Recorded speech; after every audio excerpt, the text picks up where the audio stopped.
आरोग्य उपसंचालक धर्मदाय समितीच्या अहवालात मंगेशकर रुग्णालय दोषी आढळलेलं आहे। गर्भवती महिला मृत्यू अन्वेषण समितीचा अहवाल येणं अजूनही बाकी आहे। अन्वेषण समितीचा अहवाल येणं बाकी असल्यामुळे रुग्णालयावर कारवाई होणार नाहीये।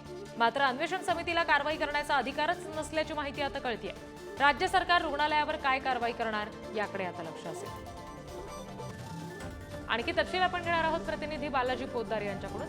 बालाजी, अन्वेषण समितीला आता अधिकारच नाहीये कारवाई करण्यासंदर्भातला असंही समजतंय, मग नेमकं रुग्णालयावर कारवाई होणार की नाही, राज्य सरकारच्या अखत्यारीत हा विषय येतो का?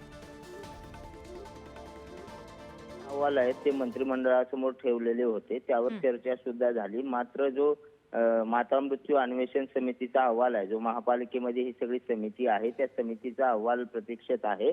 मात्र सरकार दोन अहवाल आले असताना देखील निधनात मंगेशकरवर कारवाई का करत नाही, असा प्रश्न आता सर्व जनतेतून सर्वसामान्य लोक विचारतायत। कारण दोन्ही अहवालामध्ये जे आहे ते दीनानाथ मंगेशकर हॉस्पिटलवरती ठपका ठेवण्यात आलेला आहे।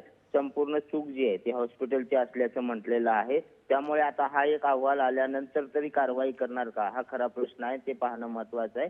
आज किंवा उद्या हा माता मृत्यू अन्वेषण समितीचा अहवाल राज्य सरकारला देण्यात येईल। त्यानंतर राज्य सरकार काय कारवाई करतं ते पाहावं लागेल, कारण या अन्वेषण समितीला कारवाईचा कुठलाही अधिकार नाही। जी, धन्यवाद बालाजी दिलेल्या माहितीसाठी।